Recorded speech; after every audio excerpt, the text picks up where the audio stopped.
જય સ્વામિનારાયણ વિદ્યાર્થી મિત્રો,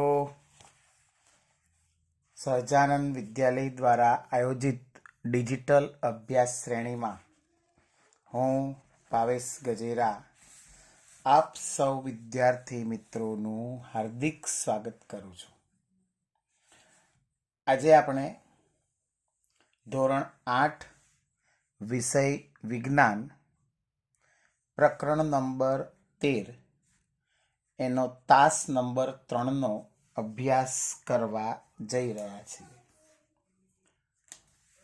આ તાસની અંદર આપણે પાઠ્યપુસ્તકનો શૈક્ષણિક મુદ્દા નંબર 13.4 આપણે આપણા કાન વડે ધ્વનિ સાંભળી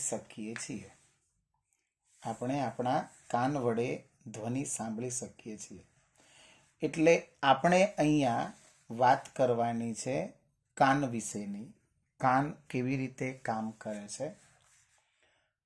તો પ્રશ્ન આપણો અહીંયા આવો થશે: માનવ કાનની આકૃતિ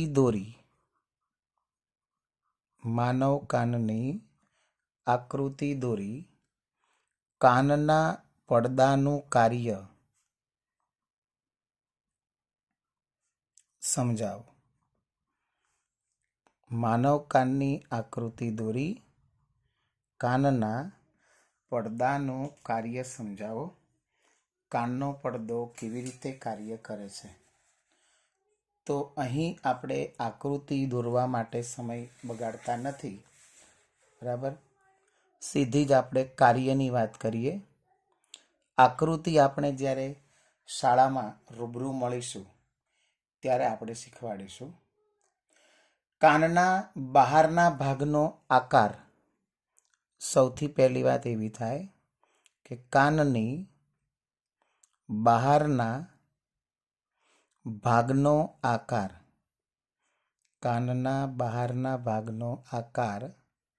ગરણી જેવો હોય છે. કાનના બહારના ભાગનો આકાર ગરણી જેવો હોય છે. કાનમાં જ્યારે અવાજ પ્રવેશે ત્યારે એ અવાજ કર્ણનાલ એટલે કાનની અંદરના ભાગમાં આવેલી એક રચના, જેને કહેવાય કર્ણનાલ, બરાબર, જે પડદા સુધી હોય. એટલે અવાજ જે કાનની અંદર પ્રવેશે છે એ અવાજ એ કર્ણનાલ મારફતે કર્ણપટલ સુધી પહોંચે છે. કાનમાં જ્યારે ધ્વનિ પ્રવેશે છે,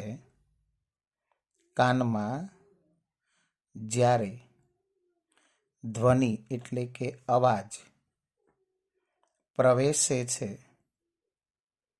ત્યારે અવાજ પ્રવેશે છે ત્યારે તે કર્ણનાળ મારફતે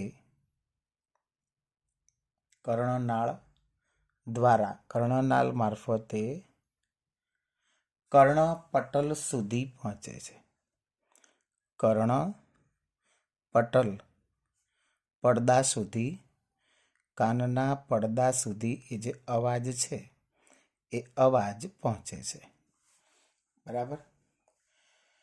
કર્ણપટલ સુધી પહોંચે એટલે આજે કાનના પડદા સાથે જ્યારે અવાજ અથડાય એટલે એ કંપિત થાય. એ કંપિત થવાનું કારણ હોય કે જે કાનનો પડદો છે એ એકદમ ટાઈટ ખેંચાયેલા રબરના પડદા જેવો હોય છે, બરાબર. અહીં કર્ણપટલ વિશે આપણે વાત કરીએ કે કર્ણપટલ એ કાનનો પડદો. કર્ણપટલ એટલે આપણે શું કહીએ છીએ?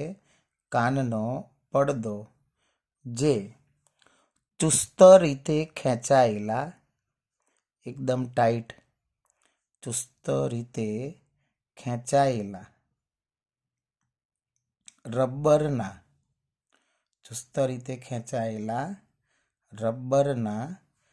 પડદા જેવો હોય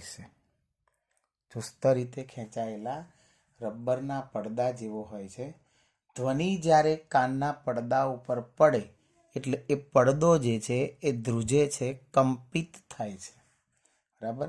બહારનો અવાજ, બહારનો ધ્વનિ, બહારનો અવાજ, બહારનો ધ્વનિ જ્યારે કાનના પડદા પર, બહારનો અવાજ, બહારનો ધ્વનિ જ્યારે કાનના પડદા ઉપર પડે છે, કાનના પડદા ઉપર પડે છે ત્યારે તે કંપિત થાય છે, એમાં અવાજ ઉત્પન્ન થાય છે.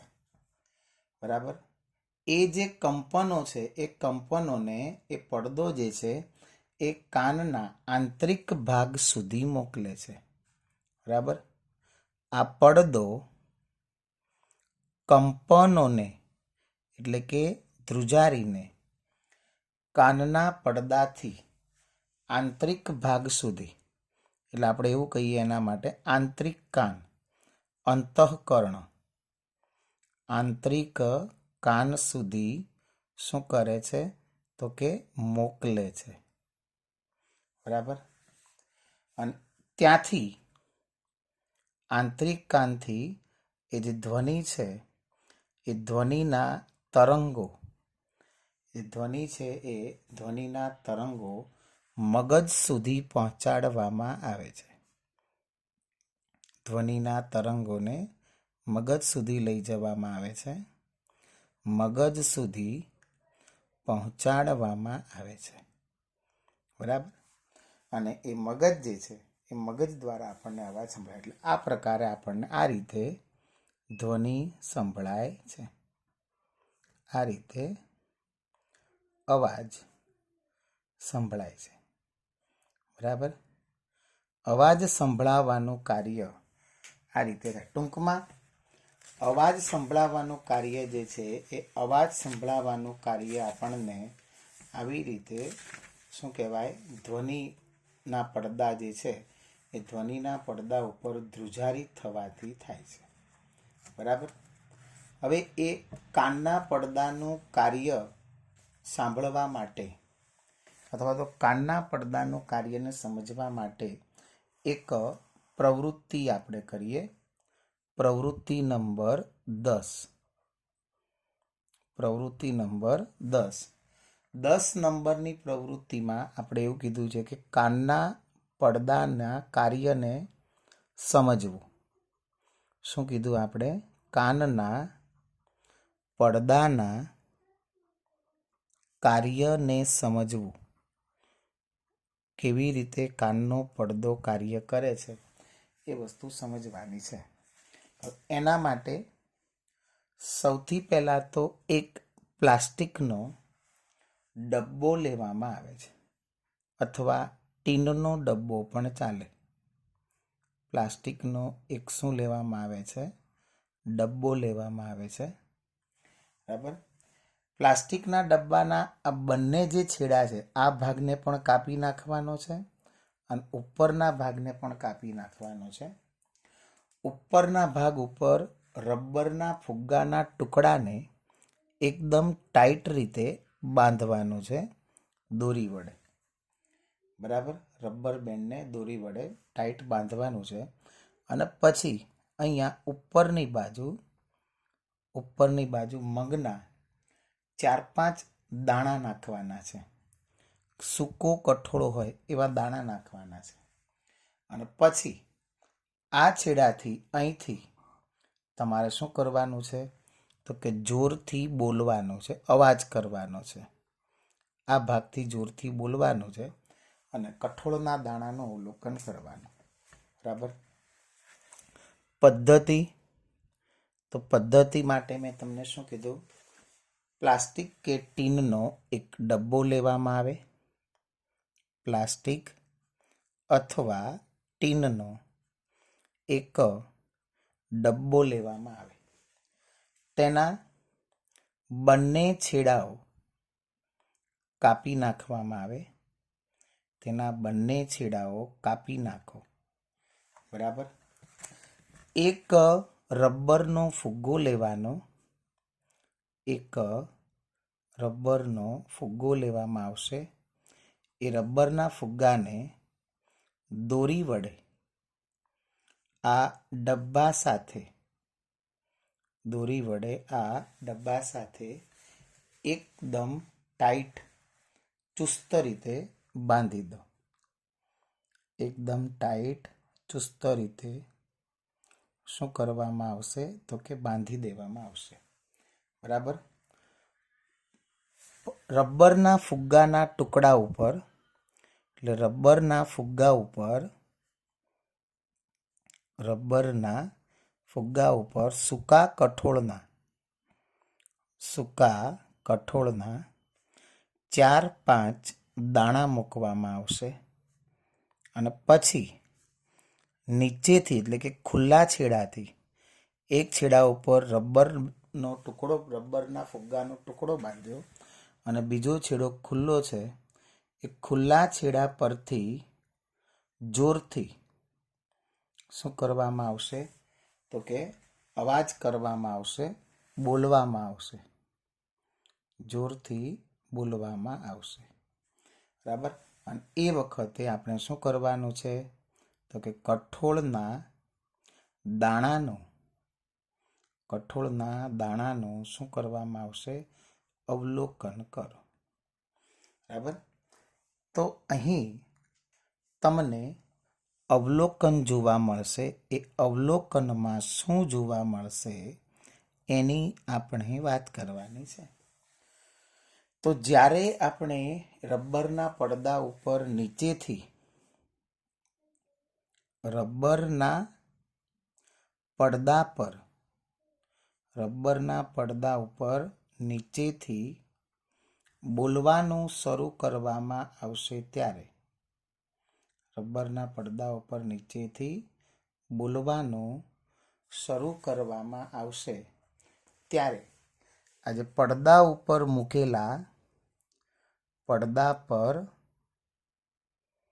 મૂકેલા કઠોળના દાણા પડદા ઉપર મૂકેલા જે કઠોળ છે એ કઠોળના દાણા શું થાય છે?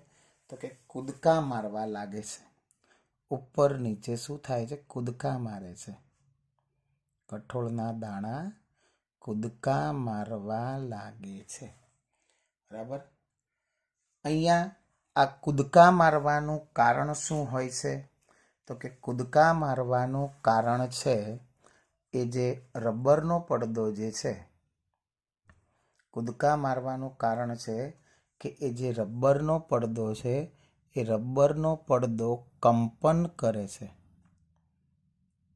કૂદકા મારવાનું કારણ છે રબરનો પડદો જે છે એ રબરનો પડદો શું કરે છે? કંપન કરે છે. રબરનો પડદો કંપન કરવાથી દાણા ઉપર નીચે કૂદે છે. બરાબર. અહીં કંઈક આ જ પ્રકારની રચના કાન ઉપર છે કે કાનનો પડદો જે છે, આપણે હમણાં આગળ જે કાનની રચના સમજ્યા એમાં આપણે લખ્યું છે કે કાનનો પડદો જે છે એ રબરના પડદાની જેમ ખેંચાયેલા રબરના પડદા જેવો છે. કર્ણપટલ. કાનનો પડદો રબરના ખેંચાયેલા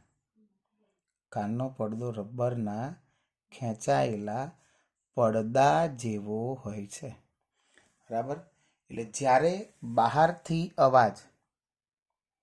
બહારનો અવાજ જ્યારે આ પડદા ઉપર પડે છે ત્યારે એ જે પડદો છે એ પડદો શું થાય છે? તો કે ધ્રુજે છે. બરાબર. અને એટલે કંપન કરે છે, ધ્રુજે છે, એટલે આપણને અવાજ સંભળાય છે. આમ આપણને અવાજ સંભળાતો નથી. પડદા ઉપર ધ્રુજારી આવે ત્યારે સંભળાય છે. બરાબર. ટૂંકમાં આ પરથી તમે નિર્ણય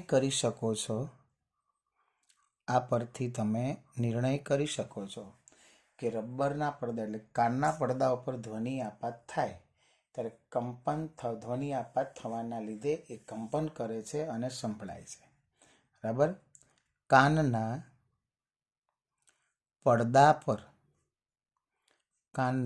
પડદા પર ધ્વનિ આપાત થવાથી, કાનના પડદા ઉપર ધ્વનિ આપાત થવાથી શું થાય છે? તો કે કાનનો પડદો કંપન કરે છે અને અવાજ સંભળાય છે. બરાબર. તો આપણો આ બીજો પ્રશ્ન થયો. કાનના પડદાનું કાર્ય, કાનનો પડદો કેવી રીતે કાર્ય કરે છે એ વસ્તુ અહીંયા તમને સમજાવી. બરાબર. હવે ધ્વનિની જુદા જુદા પ્રકારની આપણે ગુણવત્તાની વાત કરવાની છે. તો એમાં આપણે બે વસ્તુ સમજીશું. એક છે ધ્વનિની પ્રબળતા અને બીજું છે ધ્વનિની પીચ. તો પ્રશ્ન થાય આપણો, ટૂંક નોંધ લખો, ધ્વનિની પ્રબળતા. ટૂંક નોંધ લખો, ધ્વનિની પ્રબળતા. કંપ વિસ્તારની માનસશાસ્ત્રીય સમજ છે. ધ્વનિની પ્રબળતા જે છે એ કંપ વિસ્તારની માનસશાસ્ત્રીય સમજ છે અને એ શરીર વિજ્ઞાન સાથે સંબંધી છે, જેને શું કહેવાય છે? ધ્વનિની પ્રબળતા. પહેલી વાત, પહેલો મુદ્દો કે ધ્વનિની પ્રબળતા એ ધ્વનિની કંપ વિસ્તારની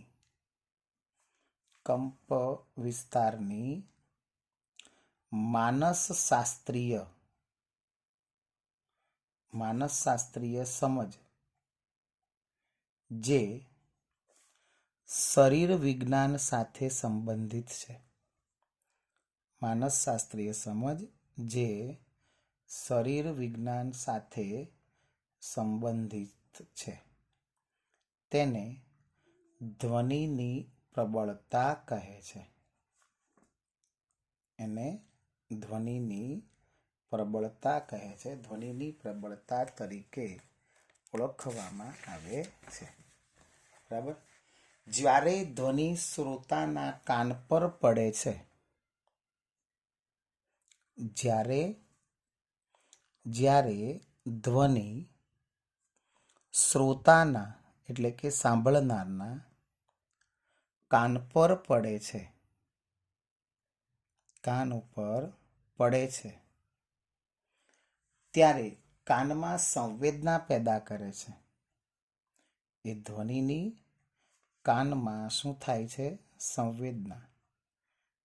કાનમાં સંવેદના પેદા કરે છે. બરાબર. એ જે કાનમાં સંવેદના પેદા કરે છે એના લીધે કેટલાક ધ્વનિ પ્રબળ અને કેટલાક ધ્વનિ મૃદુ હોય છે. આ ઘટનાના લીધે કેટલાક ધ્વનિ પ્રબળ અને કેટલાક કેવા હોય છે?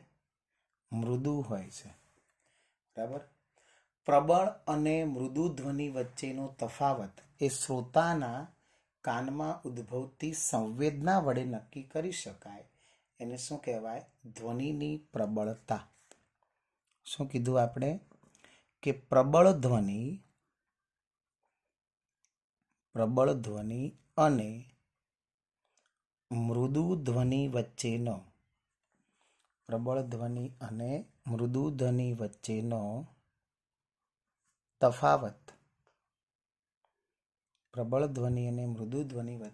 તફાવત એ શ્રોતાના એટલે કે સાંભળનારના કાનમાં થતી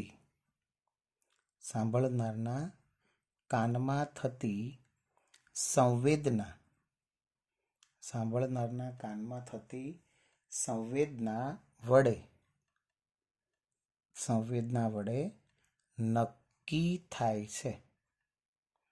બરાબર. એને ધ્વનિની પ્રબળતા કહે છે. તેને ધ્વનિની પ્રબળતા તરીકે ઓળખવામાં આવે છે.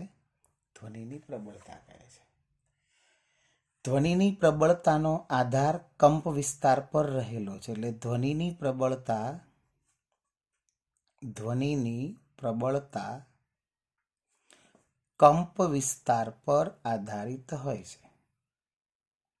કંપ વિસ્તાર ઉપર આધારિત છે.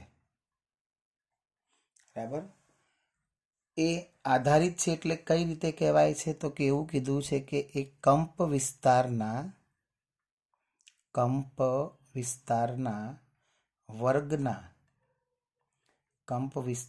વર્ગના સમપ્રમાણમાં હોય છે. જેટલો કંપ વિસ્તાર વધારે હોય એટલો ધ્વનિ કેવો હોય? પ્રબળ. એટલે એવું કીધું છે કે જો કંપ વિસ્તાર બમણો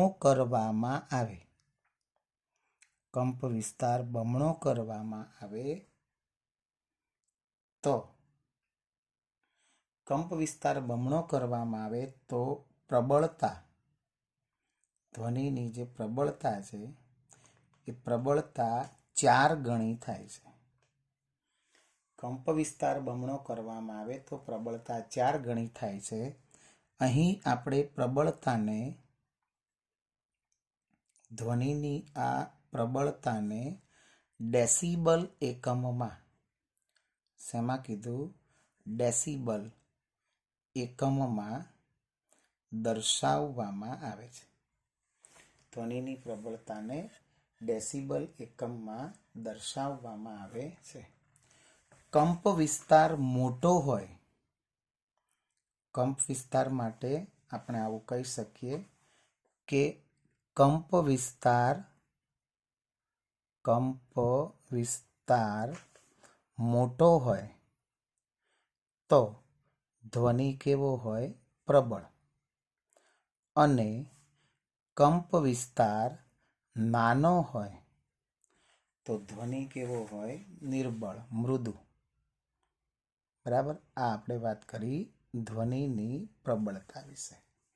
બરાબર. આ એક ધ્વનિનો એક શું કહેવાય? ગુણધર્મ કહેવાય. બરાબર. આવો જ ધ્વનિનો એક બીજો ગુણધર્મ છે. આ જ ટાઈપનો ધ્વનિનો એક બીજો ગુણધર્મ છે. ગુણધર્મનું નામ છે ધ્વનિની પીચ. શું નામ છે? ધ્વનિની પીચ. એટલે આપણો અહીંયા એક બીજો પ્રશ્ન થાય, ટૂંક નોંધ લખો ધ્વનિની પીચ. ટૂંક નોંધ લખો ધ્વનિની પીચ. ધ્વનિનો જે ગુણધર્મ તેની મહત્તા અને ન્યૂનતા રજૂ કરે છે એને શું કહેવાય? ધ્વનિની પીચ. વ્યાખ્યા: ધ્વનિનો જે ગુણધર્મ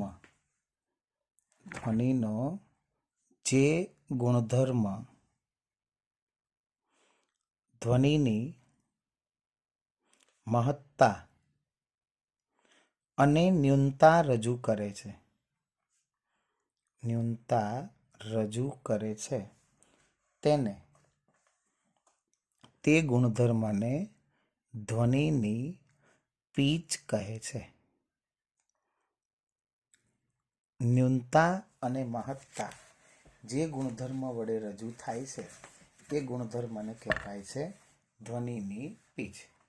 ઉત્સર્જિત ધ્વનિનું આવૃત્તિનું આપણું મસ્તિષ્ક કેવું અર્થઘટન કરે એ પીચ વડે કહી શકાય છે. ઉત્સર્જિત ધ્વનિ એટલે ઉત્પન્ન થતા ધ્વનિની આવૃત્તિનું ઉત્સર્જિત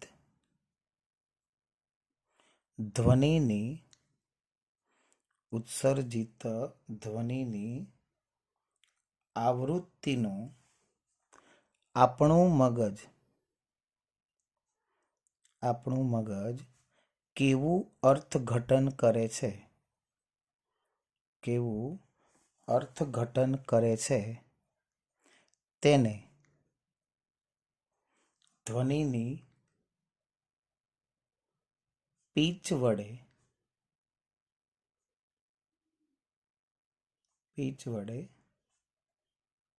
રજૂ કરવામાં આવે છે. બરાબર. જુદા જુદા પ્રકારના ધ્વનિની પીચ જુદી જુદી હોય છે. બરાબર. આવૃત્તિ વધારે તો અવાજ તીણો, પીચ વધુ. આવૃત્તિ ઉપર આધારિત છે અને આવૃત્તિ માટે કહેવાય કે ધ્વનિની આવૃત્તિ વધુ. આવૃત્તિ વધુ હોય તો પીચ વધુ હોય. બરાબર. અને અવાજ કેવો ઉત્પન્ન થાય? તીણો. અવાજ કેવો ઉત્પન્ન થાય? તીણો. અને આવો અવાજ કોનો હોય? તો કે સ્ત્રીઓનો અવાજ તીણો હોય એટલે એવું કહી શકાય કે એમની પીચ ઓછી છે. બરાબર. અને આવૃત્તિ ઓછી તો પીચ ઓછી. આવૃત્તિ ઓછી હોય તો પીચ કેવી હોય? ઓછી હોય. અને પીચ ઓછી હોય તો અવાજ કેવો હોય? ઘેરો હોય. અને આવી પીચ કોનામાં જોવા મળે? તો કે પુરુષોમાં. પીચ કેવી હોય? ઊંચી હોય. પુરુષોની પીચ ઊંચી હોય છે. બરાબર. સિસોટીની આવૃત્તિ વધારે હોય એટલે એ વધુ પીચવાળો ધ્વનિ ઉત્પન્ન કરે. શેમાં કીધું? સિસોટી.